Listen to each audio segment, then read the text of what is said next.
అందరికీ నమస్కారం. ఈరోజు మనం వృషభ రాశి వారి యొక్క జాతక ఫలితాల గురించి తెలుసుకోబోతున్నామండి. వృషభ రాశి వారికి ఏప్రిల్ 18వ తేదీన అనగా శుక్రవారం నాడు వీరికి రాబోతున్నటువంటి శుభ అశుభ పరిణామాల గురించి ఈరోజు ఈ వీడియోలో చర్చించుకోబోతున్నాం. ఎవరైతే వృషభ రాశి వారు ఇప్పుడే కొత్తగా మన ఛానల్ను చూస్తున్నారో ఛానల్ను దయచేసి సబ్స్క్రైబ్ చేసుకుని వీడియోకి లైక్ చేసి సపోర్ట్ చేయండి. మరి వృషభ రాశి వారి యొక్క జాతక ఫలితాల గురించి రేపటి రోజున ఒక వ్యక్తి అయితే మీకు ఒక రహస్యాన్ని బయటపెట్టబోతున్నాడు. ఇంతకీ ఆ వ్యక్తి ఎవరు? ఆ రహస్యాన్ని మీకు ఏ విధంగా తెలియపరచబోతున్నారు? అసలు ఆ వ్యక్తికి మీకు ఎటువంటి సంబంధం ఉంది? అలాగే రేపటి రోజున మీకు ఎటువంటి శుభవార్తలు రాబోతున్నాయి, ఎటువంటి అశుభ వార్తలు మీరు వినబోతున్నారు అనేటటువంటి పూర్తి అంశాల గురించి తెలుసుకుందాం. అలాగే మీరు రేపటి రోజున ప్రతికూలమైనటువంటి సమయాన్ని అనుకూలంగా మార్చుకోవడానికి ఏ దేవతారాధన మీకు మేలు చేస్తుంది అనేవి కూడా తెలుసుకుందామండి. అయితే వృషభ రాశి వారు ఇప్పుడే మన ఛానల్ను చూస్తున్న వారు ఛానల్ను సపోర్ట్ చేయండి. వీడియోను పూర్తిగా చూస్తేనే మీకు పూర్తిగా అర్థమవుతుంది. ఇక ఆలస్యం చేయకుండా వృషభ రాశి వారి యొక్క జాతక ఫలితాల గురించి తెలుసుకుందాం. ముందుగా వీరి యొక్క వ్యక్తిత్వాన్ని కనుక మనం గమనించినట్లయితే వృషభ రాశి వారు చాలా అంటే చాలా ఉన్నతమైనటువంటి గౌరవ స్థానంలో ఉంటారండి. ఎప్పుడూ కూడా వీరి ఆలోచనలకు అసలు ఎవరికి కూడా అంతుపట్టనంత ఎత్తులో ఉంటారు. అలాగే ఈ రాశివారు ఎవరైనా కానీ ఉపకారం చేస్తే వారి ఉపకారాన్ని మాత్రం చనిపోయేంత వరకు మర్చిపోరు. ఇక అంతేకాకుండా నమ్మినటువంటి ఎవరినైనా కానీ మనుషులను, అంటే ఒక మేక మనుషులను నమ్మితే ఏం చేస్తుంది, దాన్ని ఎలా వాడుకొని మనందరికీ కూడా తెలిసినటువంటి విషయమే కదా. అదేవిధంగా వృషభ రాశి వారిని కూడా కొంతమంది జనాలు అనేది ఎక్కువగా వీరిని వాడుకుంటూ ఉంటారు. కాబట్టి అలా వాడుకోవడానికి ఎక్కువగా వీరిని ఆలోచిస్తూ ఉంటారు. కాబట్టి అలాంటి వారితో, అలాంటి జనంతో అభిమానంగా ప్రేమగా అయితే ఉండకండి. అయితే వారు వాడుకుంటే మాత్రం వారు వాడుకోవడానికి మీరు ఎప్పుడూ కూడా వ్యతిరేకంగా ఉండడాన్ని మాత్రం గుర్తుంచుకోవాలండి. అంటే మీరు ఏదైనా కానీ జనం తరపు నుంచి బాధలు కష్టాలు ఎక్కువగా ఉన్నాయనుకోండి, వారికి ఏదో చేయాలని చెప్పి మీరు అనుకుంటూ ఉంటారు. కానీ వారేంటంటే విషయాన్ని కక్కుతూ ఉంటారు. అంటే మీ నుండి మీ మంచితనాన్ని ఆసరాగా తీసుకొని మీకు ఏదో ఒకటి కీడు తలపెట్టాలని చెప్పి చూస్తూ ఉంటారు. అలాంటి వారు రేపటి రోజున మీకు తారసపడతారండి. కాస్త అలాంటి వ్యక్తులకు కొంచెం వీలుంటే మీరు దూరంగా ఉండండి. అలాగే వారిని దూరం పెట్టండి. ఇంకా వీరికి అంటే జనంతో వాళ్ళు ఎంత అమాయకంగా ప్రవర్తించినా, ఎంత మంచిగా ఉన్నా కానీ ప్రతి పనిలో కూడా అంటే ఏదో ఒక చెడు చేయాలని చెప్పి ఎక్కువగా చూస్తూ ఉంటారు కాబట్టి అలాంటి వ్యక్తులను కొంచెం జాగ్రత్తగా కనిపెట్టి ఉండండి. ఇక దైవానుగ్రహం అనేది మీకు చాలా ఎక్కువగా ఉంది కాబట్టి మీరు ఎవరినైనా కానీ అంటే ఏదైనా ఒక మాట అంటే ఎదుటివారు మిమ్మల్ని మోసం చేయాలని చెప్పి చూసినా కానీ భగవంతుడి ఎట్టి పరిస్థితుల్లో కూడా మీకు అన్యాయం అనేది కలగకుండా చూస్తూ ఉంటాడు. కాబట్టి ఎదుటివారు మిమ్మల్ని బాగా ఇబ్బంది పెట్టి రెచ్చగొడుతూ ఉంటారండి. చాలామంది అంటే ఏదో ఒకటి అనుకుంటూ ఉంటారు, మీరు ఎక్కువగా అరుస్తూ ఉంటారు, కోపడుతూ ఉంటారని చెప్పి. కానీ మీరు మాత్రం చాలా ప్రశాంతంగానే ఉంటారు. చాలా మంచిగా ఉండడానికి ఎప్పుడూ కూడా ట్రై చేస్తూ ఉంటారు. అయితే ఏంటంటే ఎదుటివారు మాత్రం ఎక్కువగా మిమ్మల్ని బాగా ఇబ్బంది పెట్టేసి బాగా రెచ్చగొడుతూ ఉంటారనమాట.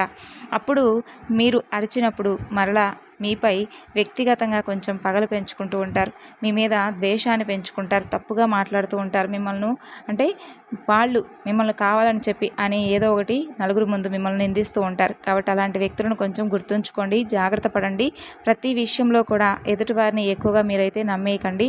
అంతేకాకుండా ఎదుటివారితో ఎక్కువగా పరిచయాలు కూడా పెంచుకోకండి, ఎక్కువగా మాట్లాడకండి. జనంతో చాలా తక్కువగానే మాట్లాడండి, అతిగా మాట్లాడకుండా ఎక్కువగా జనం జోలికి వెళ్లకుండా ఉండండి. ఎందుకు ఇలా చెబుతున్నానంటే ఒకరి కారణంగా మనకు నష్టం జరుగుతుంది అంటే ఆ నష్టం నుండి తప్పించుకోవడానికి మనం వారికి దూరంగా ఉండడంలో ఎటువంటి తప్పు లేదు. కాబట్టి ఎంత మంచిగా ఉన్నా మనల్ని వాడుకోవాలని చెప్పి చూస్తూ ఉన్నప్పుడు మనం ఎందుకండి మంచిగా ఉండాలి. కాబట్టి ఎంత మంచిగా ఉన్నా కూడా మనల్ని రెచ్చగొట్టాలని చెప్పి చూస్తున్నప్పుడు, మనల్ని జనంలో తప్పుడు వ్యక్తులుగా నిరూపించాలని చెప్పి చూస్తున్నప్పుడు, వారు ఏదో ఒక తప్పును వెతుకుతూ ఉన్నప్పుడు అటువంటి జనాలకు మనం దూరంగా ఉండి మన పని మనం చూసుకొని మనల్ని మనం ప్రేమించుకొని మనల్ని మనం గౌరవించుకుంటే మన పనులు సక్సెస్ అవుతాయి. అలాగే మన పనులు ఏవి కూడా పెండింగ్ పడకుండా కూడా ఉంటాయి. చక్కగా సకాలంలో ఎటువంటి టెన్షన్స్ లేకుండా చాలా ప్రశాంతంగా మన పనులు అనేవి మనం ముగించుకోవచ్చు. ఎప్పుడూ కూడా జనంతో ఎదుటివారితో ఎక్కువగా మనం అంటే మీరు దూరంగా ఉండేటటువంటి ప్రయత్నం కనుక మీరు చేసినట్లయితే మీకు సంఘంలో గౌరవం అనేది కూడా పెరుగుతుంది. ఇక ఇప్పుడు ఒక మనిషిని గమనించారనుకోండి, ఆ మనిషి వేరే వారితో చాలా ఈజీగా కలిసిపోతే చాలా ఈజీగా మాట్లాడుతూ అలా ఉన్నారనుకోండి, ఆ మనిషిని అంతగా ఎవరు గౌరవించరు. అదే కొంచెం దూరంగా ఉండడం, కొంచెం తక్కువగా ఉండడం, ఆ మనిషి పలికితేనే పలకడం అనుకున్నట్లుగా ఉంటే ఆ మనిషికి గౌరవం అనేది కూడా చాలా ఎక్కువగా పెరుగుతుంది. అలా మీరు కూడా గౌరవాన్ని పెంచుకోవడానికి తప్పకుండా ప్రయత్నించండి అనేటటువంటి ఉద్దేశంతో ఈ విధంగా చెబుతున్నాం. ఇక మీరు అలా చేయడం వల్ల ఏమవుతుందంటే మీ జీవితంలో ఉన్నటువంటి సమస్యలన్నీ కూడా మీకు పూర్తిగా తగ్గిపోతాయి అని చెప్పుకోవాలి. ఇక రేపటి రోజున విషయానికి వస్తే రేపటి రోజున మీరు చాలా బిజీగా ఉంటారండి. మీరు తినడానికి కూడా టైం అనేది ఉండదు. ఉదయాన్నే ఫాస్ట్గా టిఫిన్ చేయడం, అలాగే మీ పనులు మీరు చేసేసుకొని వెంటనే మీ పనికి వెళ్ళిపోవడం, మరలా భోజనం టైంకి అదరబెదరగా ఏదో ఒక సమయంలోకి వచ్చేసి భోజనం చేసేయడం, మరలా సాయంత్రానికి రావడం, ఇంటికి మరలా అంటే హరీబరీగా మరలా ఒక ముద్ద అన్నం తినేసేయడం, పడుకోవడం, ఈ విధంగా జరిగిపోతుంది. అయితే రేపటి రోజున మీకు ఒక రహస్యం అనేది కొంతమంది వ్యక్తుల ద్వారా నిజాలు అనేవి తెలుసుకొని షాక్ అవుతారండి. అంటే మీ పత్రాల విషయాలకు సంబంధించింది కావచ్చు, లేదంటే భూముల పత్రాలకు సంబంధించింది కావచ్చు, ఇళ్ల స్థలాల గురించి కావచ్చు, కొన్ని నిజాలు అయితే బట్టబయలవుతాయి. అంటే మీకు సంబంధించినటువంటి ఆస్తిపాస్తులు ఎవరో తీసుకోవడం కానీ, లేదంటే మరెవరో అంటే వారి దగ్గర మీ ఆస్తిపాస్తులు అలా ఉండిపోవడం, వారు మీకు చెప్పకపోవడం, వాటి గురించి ఏదైనా కానీ అంటే పత్రాల పేపర్ల విషయంలో మీకు సంబంధించింది ఏదైనా ఉన్నా కూడా ఏది కూడా మీకు దాపరికంగా ఇన్ని రోజుల నుండి కూడా మీకు తెలియనటువంటి ఒక రహస్యం అనేది కొంతమంది వ్యక్తుల ద్వారా అయితే మీకు ఆ రహస్యం అనేది అంటే వారు తెలియపరుస్తారండి. తద్వారా మీకు వెంటనే కోపం వచ్చేస్తుంది. అయితే వెంటనే కోపపడకండి. కోపంతో ఏ పనులు కూడా చేయలేము. అంటే ఆటోమేటిక్గా మనల్ని ఒకరు మోసం చేశారని చెప్పి ఒక నిజం మనకు తెలిసింది అంటే చాలా రోజుల నుండి మన దగ్గర ఆ విషయాన్ని మనకు దాచిపెట్టి మనకు దక్కవలసినటువంటి ఆస్తిపాస్తులు కానీ, భూములు కానీ, లేదంటే పత్రాల విషయంలో కానీ ఇలా మనకు తెలియకుండా రహస్యంగా ఉంచి మనల్ని మోసం చేశారని చెప్పి ఒక్కసారిగా తెలుసుకుంటే ఎవరికైనా కొంచెం కోపం ఎక్కువగానే వస్తుంది. కానీ ఏంటంటే అండి, కోపంతో ఎటువంటి పనులు కూడా చేయకండి. కోపంతో అసలు ఏ పని చేసినా కూడా అది సక్సెస్ అనేది అవ్వదు. కాబట్టి కొంచెం నిదానంగానే ఆచితూచి జాగ్రత్తగా అడుగు వేయండి. అప్పుడు మీ పని సక్సెస్ఫుల్గా అవుతుంది. అలాగే రేపటి రోజున ఇక మీకు చాలా అంటే చాలా బిజీ లైఫ్ అనేది మీరు గడపబోతున్నారు. ఎక్కువగా హడావిడిగా ఉంటారు. కాబట్టి కొంచెం మీరు ఒత్తిడి అనేది తగ్గించుకోండి. ఇవన్నీ తగ్గించుకోవడం వల్ల ఏంటంటే మీకు ఆరోగ్యం కూడా ఎక్కువగా బాగుంటుంది. ఇక అధికంగా అంటే మీకు ఆర్థికంగా కూడా వ్యాపార పరంగా కానీ, మీరు చేస్తున్నటువంటి బిజినెస్ పరంగా కానీ, ఉద్యోగ పరంగా కానీ మీకు డబ్బులు అనేవి కూడా ఎక్కువగా రేపటి రోజున వస్తాయండి. ఇక డబ్బు అధికంగా వస్తుంది కదా అని చెప్పేసి ఖర్చులు కూడా ఎక్కువగా చేయకుండా కొంచెం డబ్బును నిలుపుకునేటటువంటి ప్రయత్నాలు అయితే మీరు ఎప్పటికప్పుడు చేసుకుంటూ ఉండండి. ఇక వివాహం కోసం ఎవరైతే ఎదురు చూస్తూ వివాహ యోగం కూడా కలిసి వచ్చేటటువంటి భాగ్యం మాకు వస్తే బాగుండు ఈ సంవత్సరంలో అని చెప్పి ఎవరైతే ఈ యొక్క రాశి వారు మాకు ఇంకా వివాహం జరగలేదని చెప్పి అనుకుంటూ ఉన్నారో వారికి వివాహ యోగం అలాగే వివాహ భాగ్యం కలిగేటటువంటి సూచనలు కూడా రేపటి రోజున కనిపిస్తున్నాయి. కొంచెం గట్టిగా వివాహం అంటే పెళ్లి చూపులు చూసుకుంటారని, లేదంటే సంబంధాలు వెతుకుతారు కానీ, లేదంటే ఆ యొక్క శుభకార్యానికి సంబంధించినటువంటి చర్చలు జరపడం కానీ ఇటువంటివి జరుగుతాయన్నమాట. తద్వారా మీకు ఇది ఒక మంచి శుభవార్తే కదండి. అలాగే ఇక అంతేకాకుండా మీరు రేపటి రోజున అంటే ఒకరోజు మాత్రం కొంచెం సరదాగా బయటకు వెళ్తారండి. కొంతమంది ఏంటంటే ఫ్యామిలీతో కలిసి చాలా హ్యాపీగా టైం స్పెండ్ చేయాలని అనుకుంటారు. ఇక విద్యార్థుల విషయానికి వస్తే విద్యార్థులు కూడా చక్కగా అన్నీ అంటే పరీక్షలన్నీ అయిపోయి ఇంట్లో పేరెంట్స్తో సరదాగా బయటకు వెళ్ళాలని చెప్పి ఎవరైతే అనుకుంటున్నారో ఈ రాశివారు అలా ఎవరైతే వెళ్ళాలనుకుంటున్నారో రేపటి రోజున వారికి అనుకూలంగా ఉంటుందండి. బయటికి వెళ్ళి చక్కగా టైం స్పెండ్ చేసుకోవచ్చు.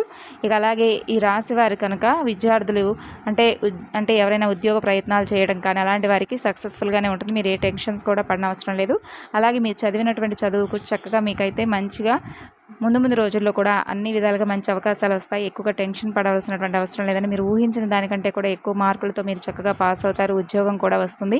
వ్యాపారస్తులకు కూడా రేపటి రోజున చాలా అద్భుతంగా ఉందండి. చక్కగా కలుసుబాటుతనంగా ఉంటుంది. ఇక అలాగే ఎవరైతే గవర్నమెంట్ ఉద్యోగాల కోసం ఎదురు చూస్తూ ఉంటారో వారికి కూడా గవర్నమెంట్ ఉద్యోగాలు అనేవి వచ్చేటటువంటి అవకాశం సూచనలు అయితే కనిపిస్తున్నాయి.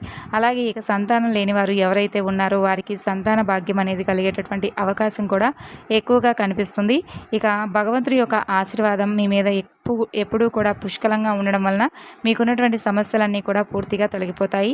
ఉన్న సమస్యలన్నింటిలో కూడా అప్పుల సమస్య అనేది మీకు చాలా ఎక్కువగా కష్టంగా మారిపోయింది. కాబట్టి మీకు ఈ సంవత్సరంలో అప్పుల సమస్యలన్నీ కూడా పూర్తిగా తొలగిపోతాయండి. గతంతో పోల్చుకుంటే ఇప్పుడు మీకు చాలా ప్రస్తుతంగా ఉంటుంది. మీకు సమస్యలన్నీ కూడా చాలా వరకు అయితే తగ్గుముఖం పడతాయని చెప్పుకోవచ్చు. కాకపోతే మీరు తెలుసుకోవాల్సింది ఏంటంటే కనుకండి, మీరు అంటే ఎక్కువగా జనాలతో తక్కువగా ఉండండి. అందరి జనాలకు అంటే ముఖ్యంగా ఇందాక మనం చెప్పుకున్నాం కదా, ఎవరితో కూడా అతిగా మాట్లాడవద్దు, అతిగా ఎవరి మీద ఆధారపడవద్దు, అతిగా ఎవరిని కూడా విసిగించుకోవద్దు, మీరు విసిగించద్దు. మీ పని మీరు చేసుకోండి. మీ జీవితం మీద మీరు దృష్టి పెట్టండి. మీ యొక్క పనుల మీద శ్రద్ధ పెట్టండి. అప్పుడే మీరు లైఫ్లో మంచిగా సక్సెస్ అవుతారు. ఇక మీరు వినబోతున్నటువంటి శుభవార్తలు ఏమిటో తెలుసుకున్నారు కదా. ఇక మీరు ఏమైనా కానీ చిన్నపాటి అనారోగ్య సమస్యలు కనుక మిమ్మల్ని బాధిస్తూ ఉంటే అవి కూడా రేపటి రోజున మిమ్మల్ని కొంచెం ఎక్కువగా బాధ పెడతాయనే చెప్పుకోవచ్చండి. అయితే మీరు ప్రతికూలమైనటువంటి సమయాన్ని అనుకూలంగా మార్చుకోవడానికి శివారాధన చేసుకోండి. మీకు ఏదైనా సమస్యలు ఉంటే పూర్తిగా తగ్గిపోతాయి. అలాగే అంటే 100% తగ్గుతాయని కాదండి.